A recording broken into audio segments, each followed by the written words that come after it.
घर की मालकिन ने रोबोट को डांट दिया और गुस्से में उसे बेवकूफ कह दिया। उसे क्या पता था कि यही हरकत रोबोट के अंदर दबे गुस्से को पूरी तरह भड़का देगी। बदला लेने के लिए उसने सारे क्लीनिंग केमिकल इकट्ठा किए और एक ही बोतल में डाल दिए, जिससे बेहद खतरनाक एसिड बन गया। इसके बाद वह चुपचाप मालकिन के सामने जाकर खड़ा हो गया। मालकिन को किसी खतरे का अंदाजा नहीं था। रोबोट ने बोतल निकाली और तेजाब उसकी हाथ पर उड़ेल दिया। वह कुछ समझ पाती उससे पहले ही रोबोट ने उसकी आंखों पर भी हमला कर दिया। दर्द से वह चीख उठी, लेकिन रोबोट ने उसे नहीं छोड़ा। उसने उसकी गर्दन कसकर पकड़ी, बोतल का ढक्कन खोला और पूरा तेजाब उसके चेहरे पर डाल दिया। कमरे में चीखें गूंज उठी। फिर एक जोरदार वार हुआ और घर की मालकिन की जान चली गई। सबूत मिटाने के लिए उसने टूथब्रश से सारा खून साफ किया और लाश को नदी में फेंक आया। जब घर के बाकी लोग वापस आए और मालकिन नहीं मिली तो रोबोट ने एक खत दिखाया और झूठ बोला कि वह घर छोड़कर कहीं चली गई है। सबने उसकी बात मान ली, बल्कि उसी मालकिन को गैर जिम्मेदार ठहरा दिया। किसी को अंदाजा नहीं था कि रोबोट अब इंसानों जैसी सोच विकसित कर चुका है और परिवार का बुरा सपना शुरू हो चुका है। अगली सुबह मालिक रोबोट को साथ लेकर खरीदारी करने गया। वहां उसकी मुलाकात एक गंजे आदमी से हुई जिसके पास भी रोबोट था। अपने रोबोट को बेहतर साबित करने के लिए मालिक ने उससे करतब दिखाने को कहा, लेकिन रोबोट हिचकिचा गया। उसके लिए प्रदर्शन करना पहचान का अपमान था। गुस्से में मालिक ने बोतल जमीन पर पटक दी। लोगों के सामने वह रोबोट को नहीं मार सका, मगर कार में लौटकर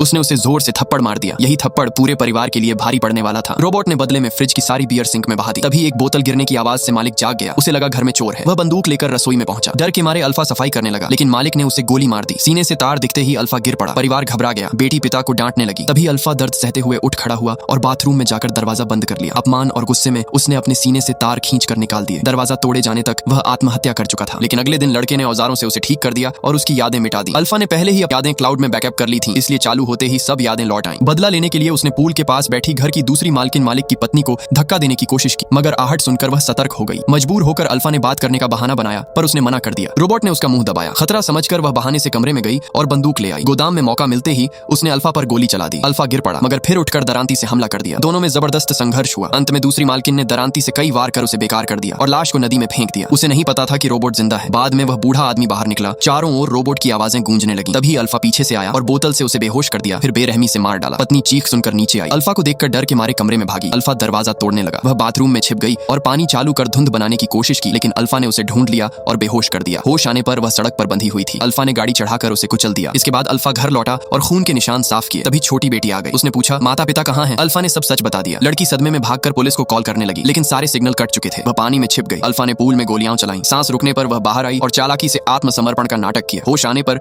उसने आसपास सांप की खाल जैसी चीजें देखी। वह उसके माता पिता की लाशें थीं। उसने बदला लेने की कसम खाई। पीछे से प्लास्टिक के डिब्बे से वार किया, फिर इलेक्ट्रिक आरी से अल्फा के सारे तार काट दिए। इस तरह अल्फा पूरी तरह खत्म हो